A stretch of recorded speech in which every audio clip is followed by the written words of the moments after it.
Jacob was a good man. Jacob was called by God. Adonai called Jacob. He called him because Jacob was a good man. He did what he was supposed to do. He was called to this and he did it. We have the tendency to call Jacob a deceiver, right? Because of the name. Sometimes the word Jacob it's used as a deceiver. But in reality, Jacob, his name does not translate as deceiver. His name translates as a substitute.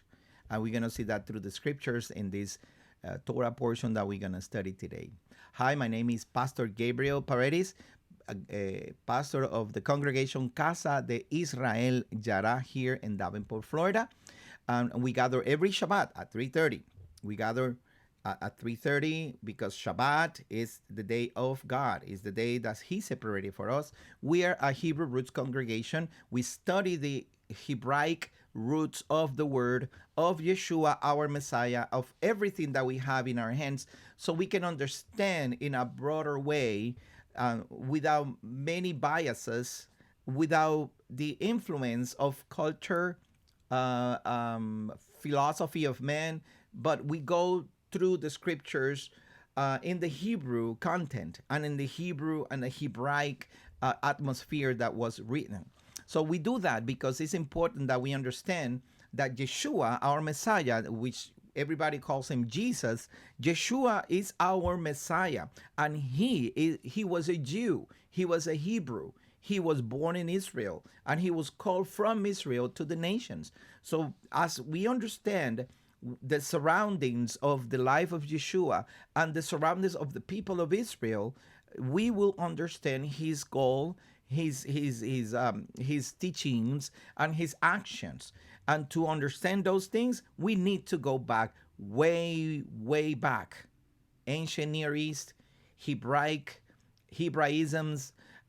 idioms, and all kinds of cultural and archetypal of that time. So if we can understand the way that the Hebrews were brought up as a nation and as a people, if we understand how the ancient Near East functioned by the time that the scriptures tells us the story of the people of Israel, then we're going to have a better understanding of what was going on in that time, instead of just going through in the imagination and going through things that comes to our mind, that we can interpret the scripture this way or that way according to our thoughts. But if you have a specific knowledge of what was going on in that time and why things happens the way they happens, due to the things that the culture and the society that they were living, then the scripture is going to open broader in front of our eyes, and then we can see better the life of our Messiah Yeshua. We as nations, we're not Jews. I'm not Jew. And I don't claim to be a Jew, and I'm not trying to be a Jew. I try to be an Israelite. I try to be part, an Hebrew, a part of the people of Israel. But to be part of the people of Israel, there's only one way that we, the nations, can come, is through the sacrifice of Messiah Yeshua. He opens the door. He opened the door so we can go and be part of the people of Israel. So if we understand why, how, and how is it that there's no other way that you can be part of this covenant, well, then when we understand it, then we're going to honor our God. We're going to honor the Creator. And we're going to understand what is his plan for the rest of the humanity and the rest of the nations that surround us, the people that are around us. You know, there's people around you that is part of Israel and they not even have a clue what it is. There's a lot of people around us that they need to know who Israel is, who is the people of God, and why, and how to become part of that people. It doesn't mean that when you become part of that people, you keep doing whatever you do as you do. You keep certain elements of your culture and your nations, but you come to God through his ways. You come back to God through the way he understands, and he taught us. He taught us through the Torah, through the people of Israel, especially through Yeshua. He taught us how to keep what belongs to Adonai as belongs to Adonai, and how to do things according to whatever the nations that we live. Give to Caesar what belongs to Caesar. Give to God what belongs to God. It's pretty simple. But we, as a people, we become part of this covenant, and then we are holy. We separated. We're not the same as the other nations. In what regards, Pastor? You will ask, in what regard we're not the same? In regards of sanctity of worship, in regards of purity, the purity in regards of our body, in regards of actions and how we treat each other. Even Yeshua says, this is the way they're going to know you are my disciples, by the way you love each other. So those are the things that we have to understand so we can go back and walk the ways that Yeshua walked, that our fathers, the fathers walk. Abraham, Isaac, and Jacob's. Okay, so our congregation gathers. Oh, by the way, if this is the first time you're in our channel, please subscribe. Hit that button right there in your corner and hit subscribe, and then also hit the notification bell so you can receive our notifications of every time we upload any message or other messages. So we're here for you. We're here to serve you, and also leave a comment.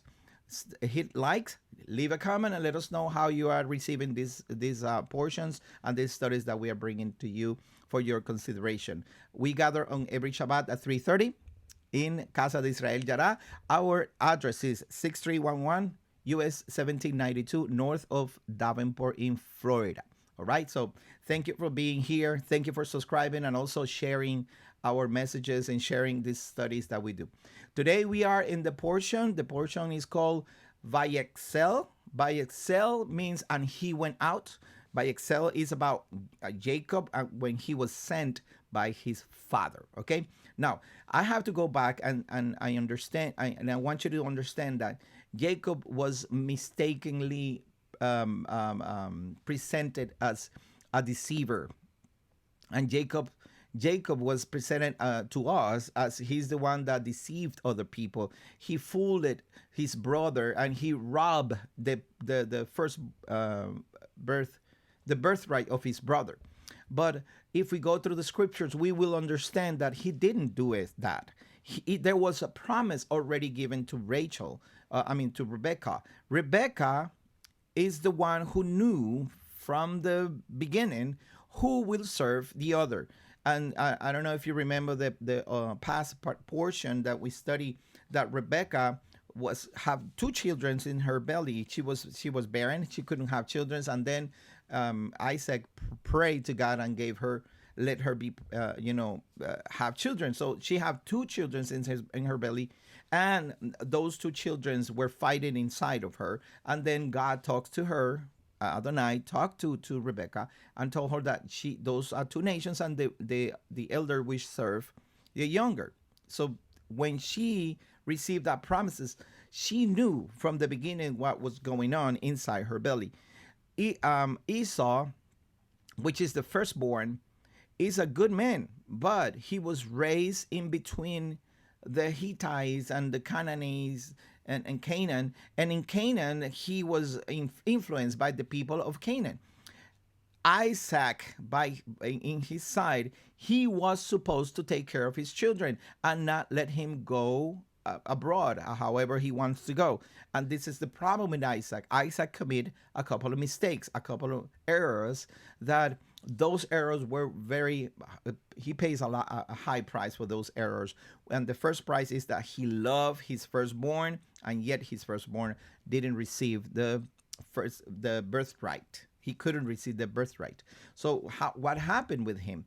He chose Rebecca, and Rebecca married him, and he got her, and he bring her into his mother's tent, Sarah tent. So he has a good wife. She's good. She's a good woman, but she was barren. And then it was a famine in the area, and they have to go to the Philistines, and they live in the Philistine. And this is the first mistake he made. First, he said to the Philistine, to Abimelech, he said, "This is my sister." She was not his sister. She was his cousin first, and second, he was his wife. She was his wife. So instead of him telling the truth because he was afraid, he said that, and he was caught in the act of playing with her as a husband play with a wife. And that's first. Second, God told him, do not establish yourself within the Philistines. Just live as a Bedouin, as you know, you cannot establish your house there. Just stay there for a little while. I will bring you back to the land that I gave to Abraham. So instead of doing that, he established himself there, and he established his house, and he was prospered, and everything was going fine. But he was not supposed to stay there, but he stood there. And those are the kind of things that make him, he make those mistakes, and those he paid a price dearly. So now when he comes back after all the fight of the pastors, of the shepherds, there was fighting between the shepherds, and so he goes back to Beersheba and stays there. And that now he's in the land that God established, that is for him and his generations. Now he lives there, and then he started to enjoy the hunt of his son Esau. Esau was a bad man. He was going and gathering with the Hittites. He was marrying those women and bringing, pain and sorrow to the house. And he was going out and hunting and bringing that meat and cooking it and give it to Isaac. And Isaac was happy with what he was getting. And then he accepted his son for what it is. But he was not aware that his son was forfeiting, or he was giving away his birthright. Why? How? Well, comes to pass that if you marry one of these women from the Hittites, which are exactly the people from who Abraham bought the land, bought it so he can have a property for himself, the cave of Machpelah and all that area that he bought. He was supposed to keep that. But when you married a woman from another king, from another kingdom, then you have to share what you have. Now it's not only yours, but it's also from that woman's family. So he was having these troubles. And then Isaac, he just didn't pay attention. And how do you know that, Pastor? How do you know that? You will know that because, first of all, we know that when you want to make a covenant with another kingdom, you marry their women's. You marry them. We know that since Genesis chapter 6. Then the Son of God look at the women of the daughters of the Son of Man, and they see that they were beautiful, and they will start to intermarrying between them. And what happened? The Son of God started to lose their ground. They started to lose their position as the sons of God, and then they start to give birth to more fallen people, more bad people, instead of getting better. So then the second portion, the second evidence that I have also is forward. When you see Joseph was in Egypt, and when he interpreted the dreams of the Pharaoh, the Pharaoh said, "Oh, there's no other man that the Spirit of God is like in this man Joseph." So they changed his name. They gave him a wife, and they make it part of the kingdom. And what happened? He was the second in the kingdom. So he become part of Egypt. Of course, in his case, he was so poor and nothing that he just have to embrace all of Egypt to himself. But then Egypt embraced him and gave him all of Egypt, except for the position of Pharaoh. So in the intermarrying, then you lose your position, right? Now, if you move even forward, we know this the story of Solomon. Solomon, when the first thing that he did when he became a king of Israel, he married a Egyptian. Why did he marry an Egyptian? It's his conventional wisdom within the sages, is that he married a Egyptian because he needed to build the temple. David received the plans to build the temple. Solomon needed the technology, the secrets of the architectural secrets that Egypt have, because Egypt is being well known for the architecture. And then he married in order for Solomon get the secrets of and the knowledge of the technology for construction from Egypt, he needs to marry a woman from Egypt. So he marry her, get all the access to the kingdom. Now he shares the kingdom with the Egyptians, right? And then he get the secrets. So that's the way that he have the technology to build the temple, and so on and so forth. He married about 300 women. The same way he married women so he can make covenants with all these kingdoms. And that's conventional wisdom. We know that. So, well, now Esau, going back to Esau and Jacob, Esau took women from the Hittites, and that with that action, he's just giving away his birthright. He's giving away the promise. He's giving away that God talks to Abraham and said, this land is going to be yours and from your descendants from now on. But he was giving it back to the Hittites. He was making covenant with them when they married. But of course, he doesn't have authority yet because he was not given the blessing. And Rebecca is looking at this. Rebecca is having sorrow pains, and Isaac also was having sorrow pains because of the women of the Hittites. And we know that from the scripture. So what happened then? Isaac is blind, and he needs to pass the birthright from him to his firstborn, right? But if Isaac passed that first birthright to Esau, then the promise of Abraham will be lost. So Rebecca is looking at it and say, we cannot do this. We have to do something. Then he calls Jacob, which is the good guy. He was the good guy. He was the one preserving the promise, preserving the birthright, preserving the land and the blessing. So now Jacob and Rebecca make this plan, and Rebecca said, if the curse is going to come, that curse come upon me, just do what I said. And he went to Isaac and received the blessing from Isaac, right? So now Jacob, instead of stealing something, he was supplanting or taking the place of Esau, that he was supposed to take care of that promises. But he didn't do. So Jacob now took it. And look at what the scripture says. I'm going to show you in the scriptures. Let me go. He said, his name, sorry, right here. Verse 35. Verse 35, right here. He replied, your brother came deceitfully and took away your blessing. Yeah. Esau said, his name Yaakov, he supplants, really suits him because he supplanted me these two times. See, the verse is right there. And he took away my birthright. So the word is supplanted. Supplanted. So look, my brothers and sisters. Yaakov, he didn't steal anything, stole anything. He didn't cheat nobody.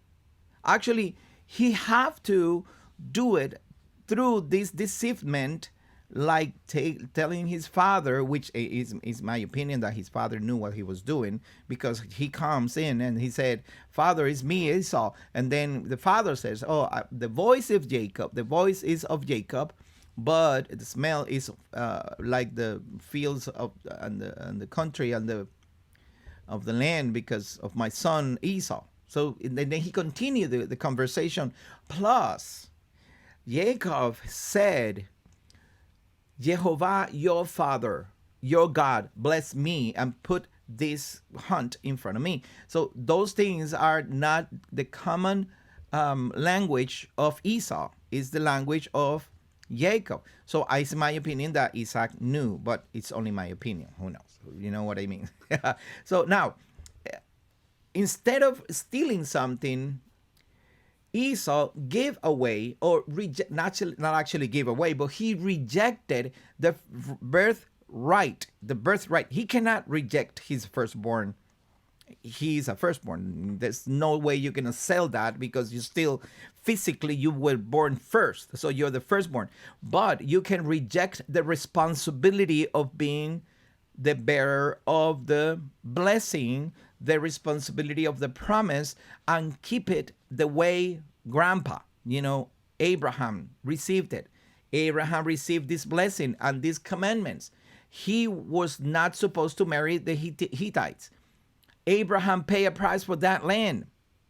If he will understood what does the birthright means and the importance of keeping that land, then he would not marry the Hittites. But Jacob did. Jacob understood. They were the same age. He could get married with other women too, but he didn't do it. So he preserved because he knew something was going on with this man, with Esau. So Jacob, instead of stealing the firstborn right, what he did, Esau rejected it. Esau, it's not, you cannot buy the first right. I mean, the firstborn. You cannot buy that position. He's already the second one. So, but you can reject the responsibility that comes for being the firstborn. And that's what Jacob took and supplanted, substitute Esau in his responsibility. But Esau wanted the blessing. Yeah, I want the land, I want all the position and the authority and the strength, and I want, the sheeps, and I would be, very powerful, just as my father Abraham and Isaac are or were. So he wanted the blessing, but he doesn't want the responsibility of keeping it pure, keeping it within the family. So Yaakov then received that blessing. And now look at this. I want you to pay attention to this, because this is the blessing that he received from his father. Look at this. In verse 28, chapter 28. I'm sorry, Genesis or Bereshit chapter 28. Isaac called Jacob, and after blessing him, charge him. See this word here? Charge him means that he gave him the responsibility of not to choose a wife from the Hittite woman. Go now to the home of Bethuel, your mother's father, and choose a wife from the daughters of Laban, your mother's brother. So the blessing was conditioned that he married a woman from the family of his wife, of Rebekah, from Bethuel. A woman from that house, as Abraham commanded him. Don't marry these people, marry women from there. And then he said, may El Shaddai bless you, make you fruitful, and increase your descendants until they become a whole assembly of peoples. And may he give you the blessing which he gave Abraham. The blessing which he gave Abraham. This is important because that is the responsibility. That is the important part of this blessing. The blessing of Father Abraham. What is that blessing of Father Abraham? In you, all the nations of the earth will be adopted into this covenant, into this land. All the families will have access because of the faith of Father Abraham. And we know what kind of faith Father Abraham have. We studied before that. So then he says, and you and your descendants with you, so that you will possess the land. You will travel through the land that God gave to Abraham. See, the land is what is important here. And of course, there's other things that are very important, like the character, the patience, hospitality. All those things are important. But Jacob already had those things. He was practicing those things because he learned from Father Abraham.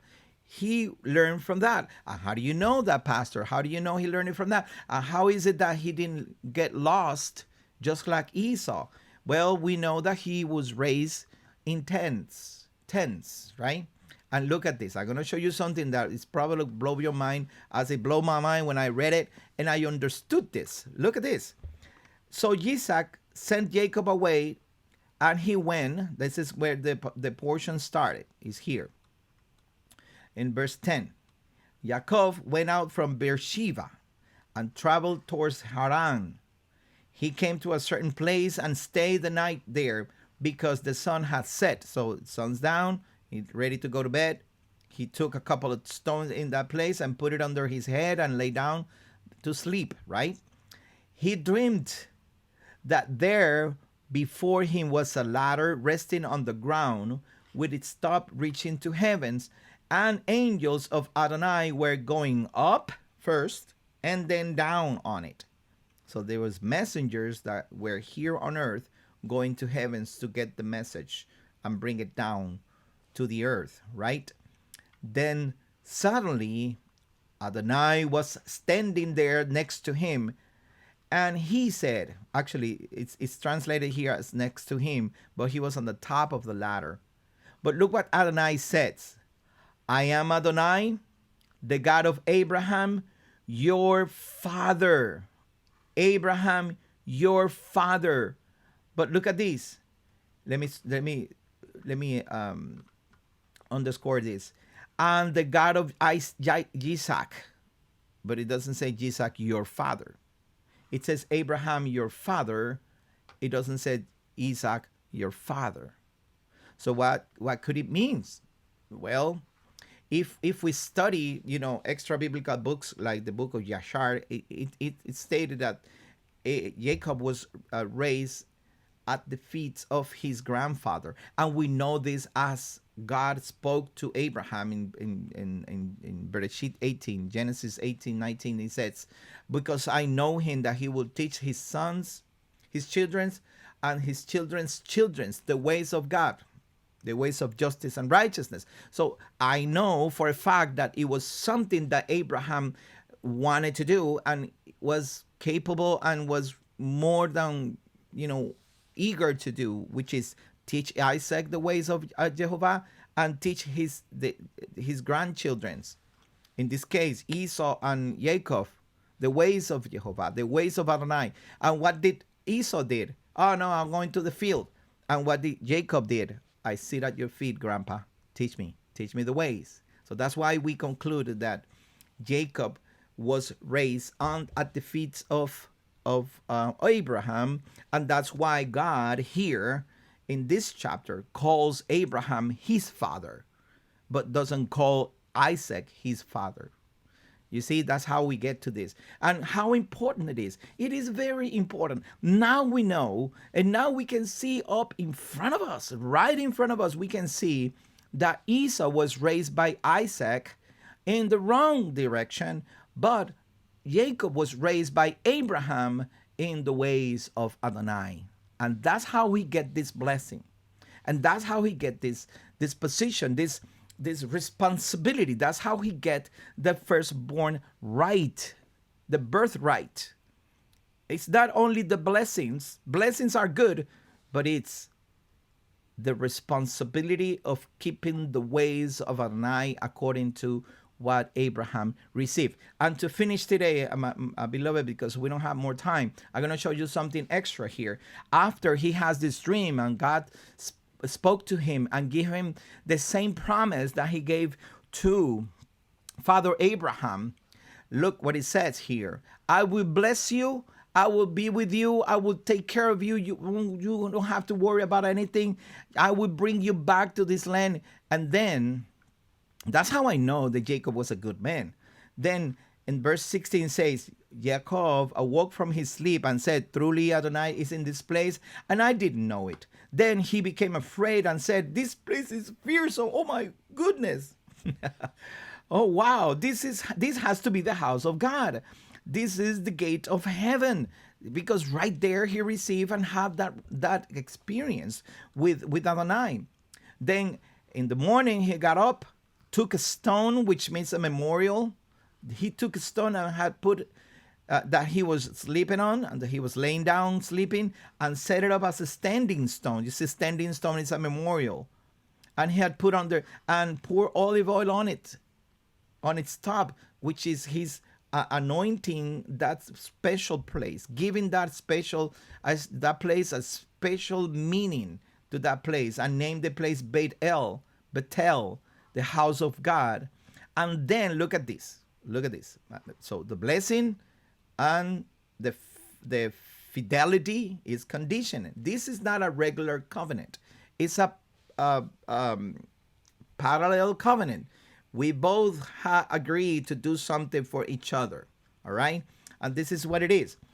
If God will be with me and will guard me on this road that I'm traveling, giving me bread to eat and clothes to wear, so that I return to my father's house in peace, then Adonai will be my God, and this stone which I have set up as a standing stone will be God's house, and of everything you give me, I will faithfully return 1/10 of to you. So I don't have any more time to keep to stay here with you guys, but you see how this is a different kind of covenant. This covenant it's a parallel covenant, or both ways. It's like this type of covenant is the one that you made with conditions from each side.